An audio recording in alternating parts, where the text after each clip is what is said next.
The El Chaparral crossing from Tijuana, Mexico, into the U.S. is the crossroads of the world. Sisters from El Salvador play one another's hair, men from Cameroon await an asylum hearing on the far side. Iranians play dice, a father from Brazil buys his child a taco from a street stand with carefully counted coins. Groups of young Americans also converge carrying armfuls of papers. They are also migrants of a sort. They have come from all over the U.S. to volunteer for a remarkable organization called Al Otro Lado, to the other side. As the Trump administration turns the screw on migrants, refusing to accommodate those awaiting asylum interviews as law requires, these people, their counsel and sustenance to those in flight and need, are a counterforce against cruelty. Nicole Ramos, the director of the group's Border Rights Project, defines Al Otro Lado's job as work that never ends. And the principle of that work is to get the courts and federal law enforcement to follow federal law. To stop the people whose role is to uphold the law from routinely breaking it. Asylum seekers wait to be transported to the U.S. at El Chaparral crossing port at the U.S.-Mexico border, in Tijuana, Mexico. Photograph Guillermo Arias, AFP, Getty Images. Ramos exudes tireless, effervescent purpose. She wears a ring made of bullet casing, with the round made of obsidian. I came here to apply what I knew about the broken system, she says. Ramos arrived in Tijuana to volunteer at its migrant shelter, but became outraged by the difficulties asylum seekers faced in presenting themselves to U.S. authorities. She teamed up with two immigration attorneys working in Southern California, Nora Phillips and Erica Pinheiro, who founded Al Otro Lado in 2011. In the last month, we've counseled over 2,000 migrants. This is the new normal, she says. People are going to keep coming. We are barely stemming the tide, and so many people are hurting so much. The first step for an asylum seeker is to present themselves at a port of entry like this one, and wait in detention by U.S. Immigration and Customs Enforcement (ICE) for a credible fear interview, after which one may or may not get a court hearing. After sending refugee Jews back to die in Nazi Germany, the U.S. signed the 1939 Montevideo Treaty on Asylum, under which any foreign national appearing at the border and expressing fear of violence at home must be granted an interview with an asylum officer. U.S. Customs and Border Protection (CBP) has no statutory authority to the contrary, but refugees are now kept waiting for weeks or months. In December, the new Mexican government of Andrés Manuel López Obrador accepted Trump's new "Remain in Mexico" policy, under which asylum seekers are sent back to Mexico after their interview, until scheduled to appear before a judge, a process that can take up to 4 years. Last week, the U.S. unilaterally returned a number of asylum seekers through the San Isidro crossing. As they did so, two shocking episodes brought Al Otro Lado's work into disturbing limelight. On the 29th of January, Pinheiro, an American citizen, was stopped crossing into Tijuana, inexplicably detained 2 hours and returned to the U.S.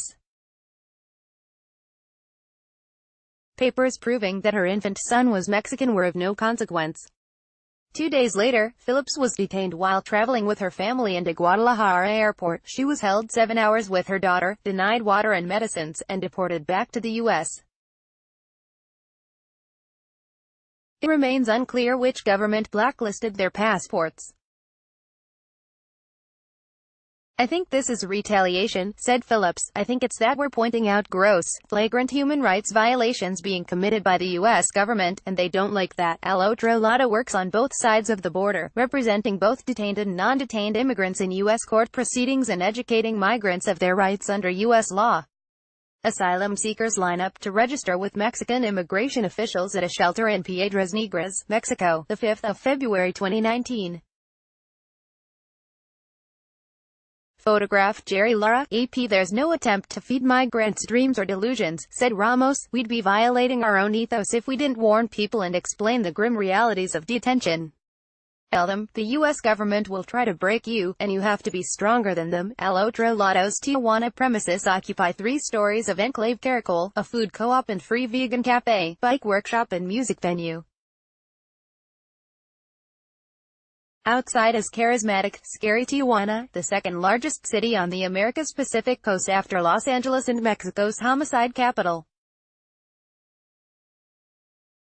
But as lunchtime approaches, El Otro Lado's main space doubles up as a free canteen, then seminar room for Know Your Rights sessions, Spanish for some 300 people, plus English and French, Haitian Creole for smaller groups upstairs. 2 legal assistants running these sessions were themselves deported. Priscilla Rivas was separated from my parents after living all my life in the USA, deported to a place I didn't know, where not even knowing Spanish makes me Mexican, and Rigo Martinez, deported by myself 10 years ago from California, where all my family lives. It helps, says Priscilla, that we went through what the migrants are going through, the other way round. It was so scary being deported without the information we needed. Finally, Ramos finds time to feed herself, and we adjourn to a taqueria next door.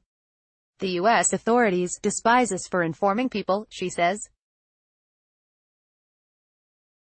We tell migrants that once they get to the port of entry, everything that happens is potential ground for litigation, and the authorities don't like people knowing their rights. People on the other side say we're fake lawyers, troublemakers. They call us radicals.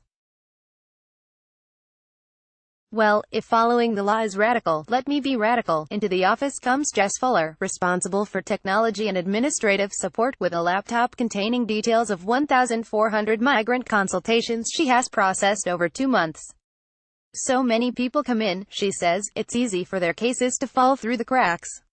In an interview before she was turned back from Mexico on the 29th of January, Piñera warned that the Trump administration's policies are exposing asylum seekers to very real dangers. We've had so many disappearances, reports of people who've either been disappeared by organized crime or forced to work for them. A migrant family waits before being transported by Mexican authorities to the San Isidro port of entry to begin the process of applying for asylum in the U.S. Photographed Gregory Bull, AP, gangs and death squads follow them, adds Ramos, chasing them through Mexico, or through affiliated gangs here. Piñero, the daughter of Portuguese immigrants, is a specialist in child and immigrant detention in Los Angeles. I've worked many years in detention facilities in the U.S., immigrant detention for adults and kids, county jails in L.A., and it's been very hard. But what we had until now was the U.S. government following the law, more or less. People were in danger, but there were rules. Now it's very different. We have another level of desperation among those applying, and we just don't know what the rules are. We keep following the law and statutes, but the government is not following the law.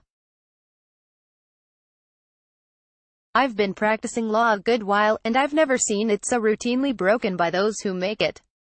There are no more norms, continues Piñero. What the government does is illegal, but CBP is an agency that operates with almost total impunity. How do I do my job if the U.S. government is breaking the law?